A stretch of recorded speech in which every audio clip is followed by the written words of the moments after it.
মমতা ব্যানার্জির জবাব দাও। মমতা ব্যানার্জির ফ্যাসিস্ট সরকার নিবাদ যাও। চলচ্চিত্র শিল্পের উপরে আক্রমণকারী মমতা বন্দ্যোপাধ্যায়ের ফ্যাসিস্ট সরকার নিবাদ যাও। চলচ্চিত্র শিল্পের উপর আক্রমণকারী মমতা দেখানোর দাবিতে আমাদের এই লড়াই চলছে, চলবে। রাজ্যের সিনেমা হলগুলোতে দেখানোর দাবিতে আমাদের লড়াই চলছে, চলবে।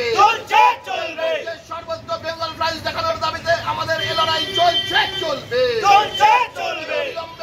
বিলম্বে রাজ্যের সর্বত্র বেঙ্গল প্রাইজ সিনেমা দেখাতে হবে। বেঙ্গল প্রাইজ সিনেমা দেখানোর দাবিতে আমাদের এই লড়াই চলছে, চলবে। বেঙ্গল প্রাইজ সিনেমা দেখানোর দাবিতে হিন্দুত্ববাদীদের এই লড়াই চলছে, চলবে। রাজ্যের ইতিহাস দেখানোর থেকে রাজ্যের মানুষকে তৃণমূল সরকার জবাব দাও। বলি তৃণমূল হটাও। চলচ্চিত্র শিল্প বাঁচাতে তৃণমূল হটাও।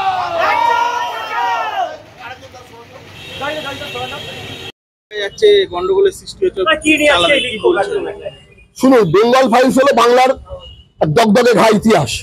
প্রত্যেকটা পশ্চিমবঙ্গবাসী দেখতে চায় এবং সারা ভারতবর্ষে বিভিন্ন হলগুলোতে বেঙ্গল ফাইলস দেখতে জনজোয়ার চলছে। সেইখানে মমতা ব্যানার্জি এতটা বাঙালি বিরোধী এবং বাঙালি চলচ্চিত্র বিরোধী এই বাংলার ইতিহাস দেখানোর এই ডকুমেন্টারি ফিল্মটাকে বাংলার সমস্ত সিনেমা উনি নিষিদ্ধ ঘোষণা করেননি, কিন্তু বাংলার সমস্ত সিনেমা হলগুলোতে উনি প্রেশার দিয়ে এই বেঙ্গল ফাইলস চালানো থেকে উনি বাধা দিচ্ছেন এবং বাংলার সমস্ত সিনেমা হলের মালিকরা মমতা বন্দ্যোপাধ্যায়ের চাপে, মমতা বন্দ্যোপাধ্যায়ের ভয়ে বেঙ্গল ফাইলস দেখাতে পারছে না। এবং আজকে আমরা এই হলে প্রতীকী অবস্থান করলাম, ফলে আমরা অবরোধ করে রাখলাম এবং আগামী দিনে যদি বেঙ্গল ফাইলস রাজ্যের সর্বত্র না দেখানো হয় আমরা আরো বৃহত্তর আন্দোলনে যাবো। তারপরেও যদি হলগুলো দেখানো না যায় আমরা নিজের উদ্যোগে সর্বত্র বড় স্ক্রিনে রাজ্যের সমস্ত মানুষ দেখতে চাই বেঙ্গল ফাইলস, আমরা দেখানোর ব্যবস্থা করবো। মমতা বন্দ্যোপাধ্যায় শুধুমাত্র মুসলিম সাম্প্রদায়িক শক্তির ভয়ে আজকে পশ্চিমবঙ্গের হিন্দুদের যে দগদগে কাহিনী, সেই গোপালপাটা আমাদের গর্ব, গোপালপাটা আমাদের মহাপুরুষ, গোপালপাটার সেই লড়াই দেখার থেকে পশ্চিমবঙ্গবাসীকে মমতা বন্দ্যোপাধ্যায় বঞ্চিত করে রেখেছেন।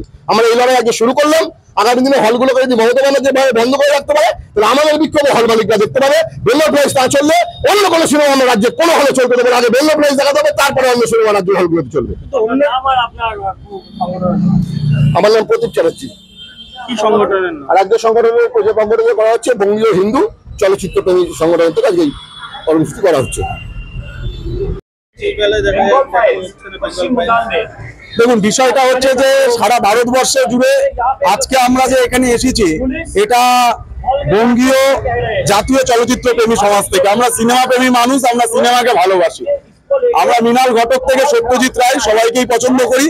সেই হিসাবে আজকে বিবেকজি যে সিনেমা বার করেছে এবং দীর্ঘদিন ধরে যে বার করছে, ভারতবর্ষের যে পুরনো ইতিহাসকে তিনি সামনে তুলে আনার চেষ্টা করছে, তার জন্য অসংখ্য ধন্যবাদ।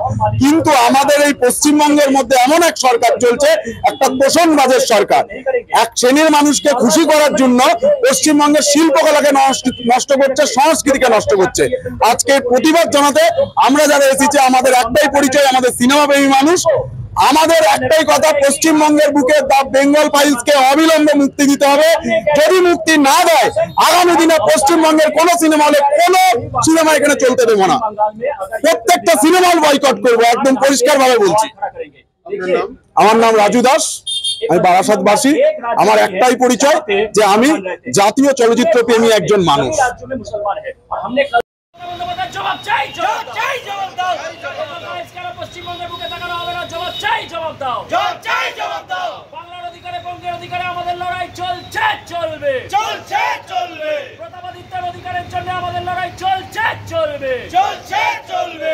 শশাঙ্কের অধিকারের জন্য আমাদের লড়াই চলছে, চলবে, চলছে, চলবে। জাতি সরকার হুঁশিয়ার, হুঁশিয়ার, হুঁশিয়ার। তৃণমূল সরকার হুঁশিয়ার, হুঁশিয়ার। জেহাদি সরকার আর নেই দরকার, তৃণমূল সরকার আর নেই দরকার, জেহাদি সরকার আর নেই দরকার, তৃণমূল সরকার আর নেই দরকার, চিন্নাপন্থী সরকার আর নেই দরকার, সুরাবর্তীপন্থী সরকার আর নেই দরকার। তৃণমূল হুঁশিয়ার, হুঁশিয়ার, হুঁশিয়ার।